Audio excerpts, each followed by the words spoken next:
Muito comum mesmo. Ô Pedro, aí falando também de transtorno, que também não deixa de ser um transtorno mental, né?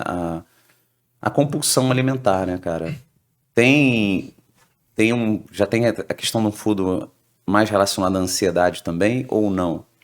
Tem demais mesmo. Inclusive, eu tenho atendido bastante pessoa com transtorno alimentar relacionado à ansiedade, tá? Por E aí, quê? quais são esses relacionados à alimentação? Porque tem compulsão alimentar, mas quais são os outros? Porque aí tem bulimia, tem... Bulimia, anorexia, né? Tem esses relacionados à privação também, né? Que é, no caso, anorexia.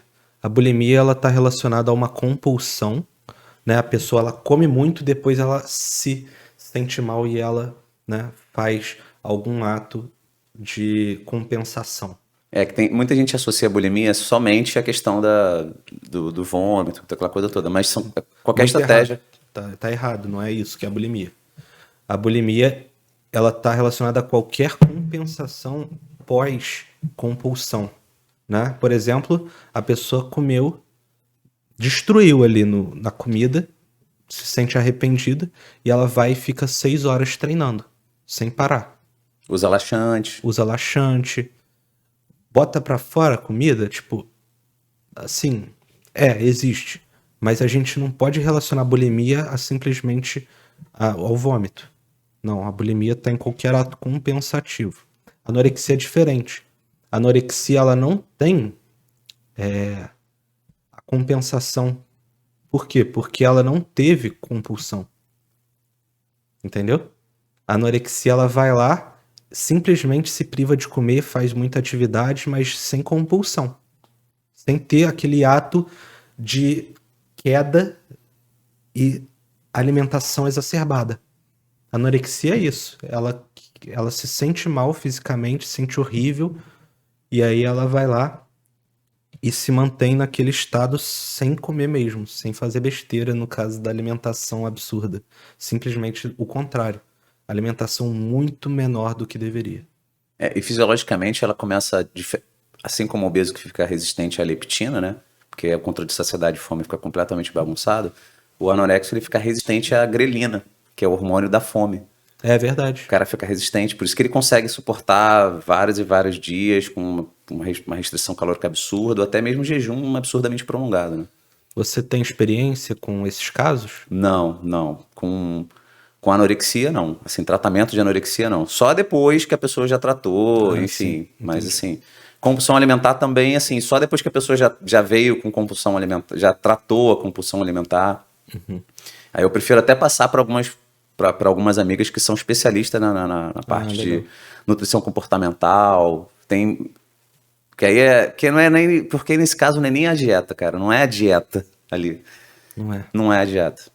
Não é eu chegar lá e montar um carboidrato, proteína e gordura, distribuição ali, botar o carboidrato assim, botar proteína assada. Primeiro Não é. ela tem que se estabilizar psicologicamente, né? Sim. Eu acho que quem tá de frente, inclusive, nesse tratamento é o psicólogo psiquiatra, né? Nem o nutricionista tá também ali, mas... Mas eu tenho muita experiência com um transtorno alimentar, de compulsão alimentar, relacionada à ansiedade. Muitas vezes a pessoa ela tem a compulsão sem ansiedade. É aquela pessoa que realmente ali é compulsiva. Ah, existe isso também, Pedro? Eu não Existe. sabia, eu achei que fosse só nesse paralelo com a ansiedade. A pessoa ansiosa e ela fica compulsiva, né? Não tem nada a ver isso, então. Tem a pessoa que pode ser compulsiva até a partir do toque, né? Lembra? Sim. Então, às vezes, até a gente pode relacionar, tentar buscar a causa nisso. Um transtorno obsessivo compulsivo, tá? Mas, relacionado à ansiedade, muitas vezes a pessoa tem a compulsão, e olha que é muito problemático isso. Muitos profissionais, sobretudo nutrólogos e endócrinos, eles querem tratar a compulsão alimentar da pessoa com bupropiona. Porque bupropiona, ele tem um efeito ali, né? Até tem muito estudo para parar o tabagismo, né? Ou seja, parar a compulsão, né? E funciona, tá? Bupropiona com naltrexona para obesidade. A pessoa faz esse tratamento, essa conjugação. Que é o Contrave, né? Exato. Agora tem a medicação, né? Inclusive. Agora tem. E aí a pessoa faz essa junção dos dois medicamentos para tratar a compulsão alimentar também. Eu recebo muita gente no consultório com esse problema. E aí a pessoa não melhora. A pessoa continua comendo e se sente mal, porque mesmo com remédio não funciona. E aí o que acontece? Por que ela tá assim? Porque ela tem ansiedade, cara. E o que é a bupropiona? A bupropiona é um estimulador. Ele tem uma característica de ser serotoninérgico e noradrenérgico. Se o cara ficar ansioso, ele vai ficar... Exato. Se o cara tem compulsão sem ansiedade, caraca, maneiro, vai funcionar. Vai funcionar. Pô. O cara vai ficar até mais ativo para conseguir focar na dieta, parar de comer besteira e tal. Funciona. Ponto. Agora, se você não sondar que o cara tem ansiedade, você vai dar isso, ele vai piorar. Ele vai comer pior.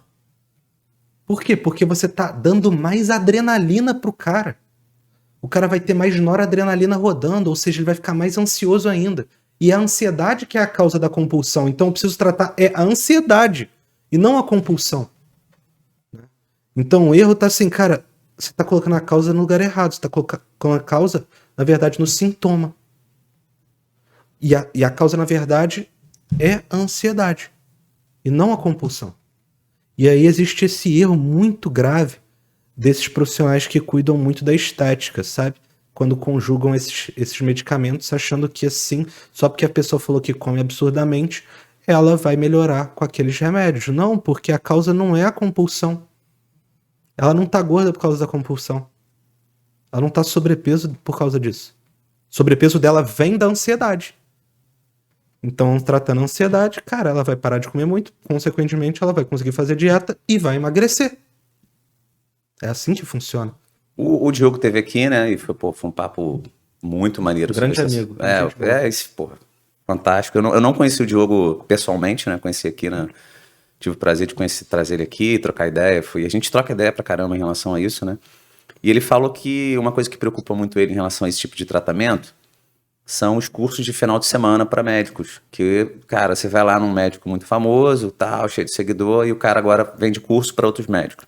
E aí esse cara passa lá o protocolo. E no protocolo, cara, na verdade o cara, ele faz uma salada de fruta ali, de medicação, pega todas as medicações para obesidade, aí coloca, aí bota lá o Contrave, aí bota o Ozempic, aí mistura com uma sibutramina, cara, meu irmão. Meu Deus. Os caras fazem uma parada, tipo assim, o protocolo emagrecimento. Socorro? Meu Deus. Porque aí os caras saem atirando com o teu lugar, alguma coisa que vai acertar, né? Mas aí você tá brincando com a saúde ali do paciente, né? Fazendo esse empilhamento de todas as medicações para obesidade junto, né? Com certeza. Por exemplo, você dá o Ozempic pra pessoa, ela tem taquicardia, você tem que tirar, sabe? Porque muitas vezes isso pode ter uma repercussão sistêmica e atrapalhar até a saúde cardiovascular dela, né?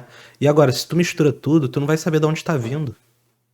Exato. Então você vai ter que fazer o quê? Tirar todos de uma vez também? Então a pessoa vai sofrer também, porque tirando o remédio você tem uma certa abstinência, né? A pessoa até pode ter um pico ali de engordar muito mais, porque você tá dando tanta coisa que controla, e aí quando você tira, vem aquela imensa quantidade de vontade de comer de novo.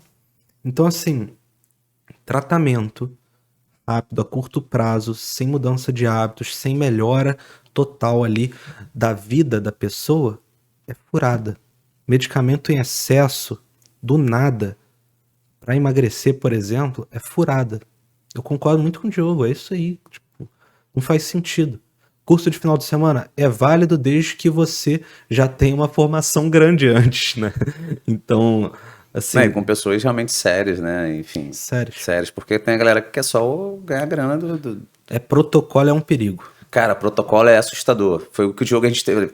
Foi a nossa indagação aqui do Diogo, né? Falando assim, cara, a gente tem que, na verdade, analisar cada caso para você conseguir chegar no melhor tratamento. Inclusive, ele falou dos 4 tipos de fome, mas, assim, as principais, por exemplo, distúrbio de saciedade. De repente, uma pessoa que tem distúrbio da saciedade, talvez o Ozempic seja mais indicado. Uma pessoa que tem, de repente, uma fome hedônica, aí vai entrar o Contrave, né, que é bup com naltrexona. E aí ele falou dos 4 tipos, aí falou do slow burning, falou de uma outra também. Enfim, mas foi bem bacana em relação a isso. Uhum. E foi mais ou menos relacionado ao que você falou, né? Identificar, fazer esse diagnóstico com mais acurácia, fazer uma anamnese mais bem avaliada para chegar num tratamento eficiente. Porque o que você falou, Pedro, você vai lá e vai tratar de uma pessoa que o problema dela é ansiedade, a pessoa está deixando ela mais ansiosa, né? Porque ela não fez uma anamnese correta. Né? Perfeito. Então a gente precisa saber fazer primeiro a anamnese, né? Então é back to basics, né? A gente precisa voltar pro básico ali. A pessoa que não sabe fazer um exame psíquico correto, ela já não pode querer dar um diagnóstico correto também. Né? Às vezes a pessoa já quer focar lá em dar diagnóstico, mas assim, o primeiro passo é o mais importante. Porque ali você vai saber onde você tá pisando, né? Você tá pisando na terra, você tá pisando no cimento, você tá pisando na areia, você tá pisando na lama. E aí você vai conseguir distinguir, a partir daí, para onde você vai chegar, né? Ô Pedro, chega muita gente para você assim que ela acha que tem compulsão, mas na verdade ela não tem compulsão, porque assim, para a pessoa ter compulsão diagnosticada com compulsão alimentar, são vários critérios para se enquadrar ali. De repente a pessoa só come demais, que são coisas diferentes. Então assim, tem diferença entre compulsão alimentar e comer em excesso, que a gente chama de hiperfagia, né? Você pode falar um pouquinho das diferenças aí de cada coisa? Porque de repente a pessoa é só gulosa mesmo. Exato. Não tem nada a ver com ela. Ou então, eu tenho compulsão por chocolate, cara. Não tem compulsão seletiva. Não existe. Não existe, né? Não existe. Isso é um grande erro das pessoas acharem assim que compulsão é uma coisa assim, eu tô cheio de vontade de comer um doce, tô cheio de vontade de comer uma comida japonesa, né? Não é assim que funciona. A compulsão, ela precisa assim de uma certa perda ali da consciência até, né? A pessoa ela precisa fazer aquilo involuntariamente.